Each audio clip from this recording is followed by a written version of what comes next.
we go. Good morning. Here's our lovely guest house for the night, and Zeb's getting the bags put back on his bike. We're gonna start the final day from Wajima here to Uchinada back to our apartment. It's maybe 70 miles, 60 or 70. So yeah. So I didn't realize it because Zeb made the routes, but it was actually 75 miles to get back home. And I'm kind of glad I didn't know this because at this point, after 2 pretty big days of riding already, my legs were really feeling it. And you can kind of tell in these videos I'm not quite as fresh as I was in the beginning. So I'm glad I didn't realize that it was 75 miles, but it was a really good day on the bike nonetheless. We started heading out of Wajima, and the first thing we had to do was get some breakfast. You can probably guess where we went. Family Mart. I promise that on a normal weekend, we do not eat at Family Mart as much as we did in this bike trip weekend. But it was super convenient, and we did stop there quite a lot.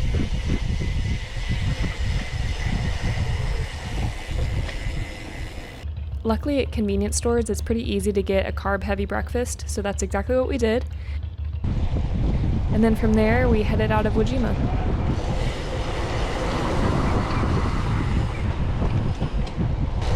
I want to come back. Yeah, I like Wajima. Nice. One of the things that Wajima is most known for is their morning market. I really want to come back and see this market in person, and we almost went on this day before our bike ride, but we had to get back pretty soon because there was actually a typhoon that was going to be coming that evening. So we wanted to make it back early in the afternoon with plenty of time to spare and not get caught in any of the bad weather. But on another weekend, I definitely want to come back and see the Wajima morning market for myself.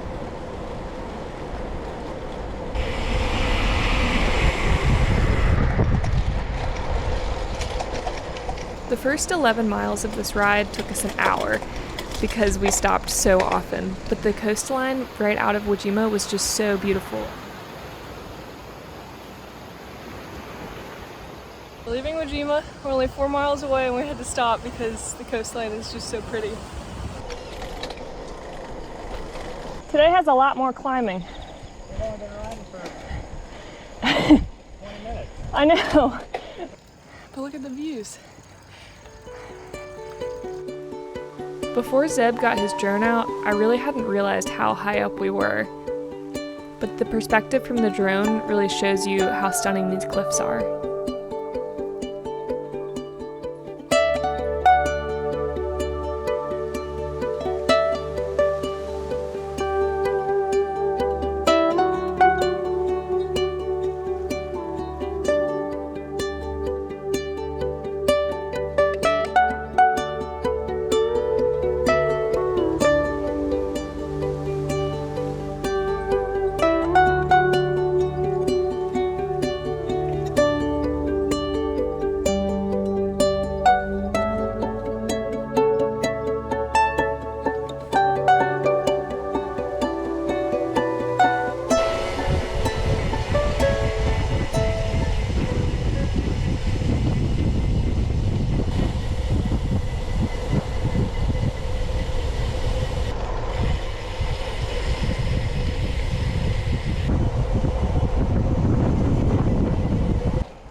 This was the Ozawa fishing port, and the little town was surrounded by these bamboo fences called magaki fences, and the bamboo acts as a windbreaker.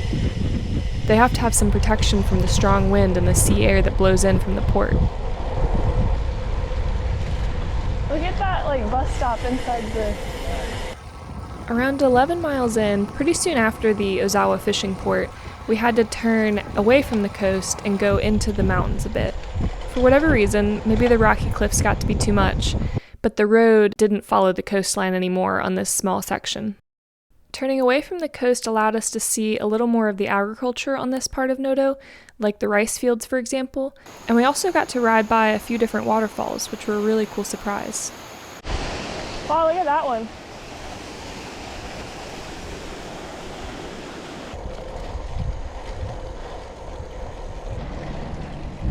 These trees are cool. Oh, thank goodness.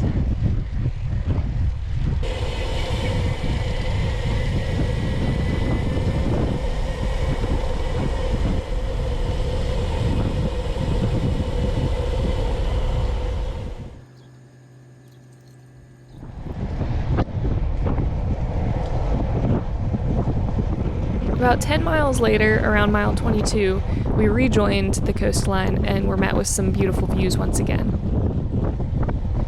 We have 2 hours of riding down. Zeb's doing a good job of pulling us along in the wind when we're in the windy sections.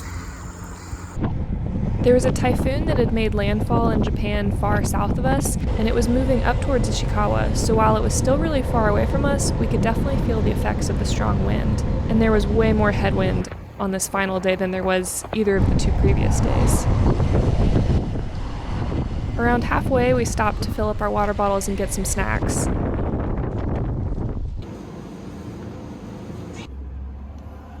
It describes it as a similar consistency to human body fluid. I don't know how I feel about that. Around mile 35, we came across this pair of sacred rocks known as Hatago Iwa. I'm not really sure why, but they're said to be a married couple, and they're tied together by a Shimanawa rope. On the bigger rock, there's a really tiny shrine. Close by, we stopped at Ganmon, which is known for their caves. You can actually take a little boat to go out and see the caves. We didn't have time to do this, of course, but we were still able to admire the rock formations from above.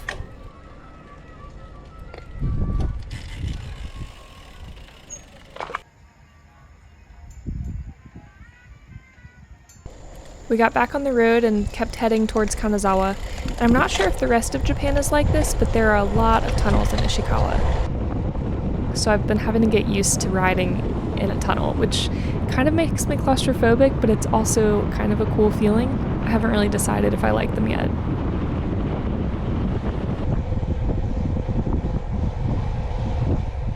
Around mile 40, this was a flower museum called Musée de la Fleur.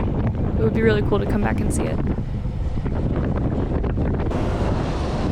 Around mile 54, it started feeling like we were getting closer to some big cities again, and we rode through Hikui.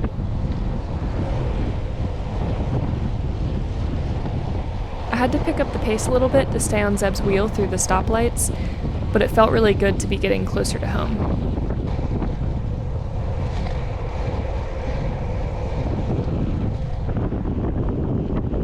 On the left is a sign for Uchinada, which was the first sign we had seen that we were getting back into our town, and on the right is a sign for Kahoku, the district. It was pretty exciting to realize that we were so close. Finally, we could see Uchinada Bridge, which is the landmark for this town, and it felt so good to ride across that bridge again. We did it! We're in Uchinada!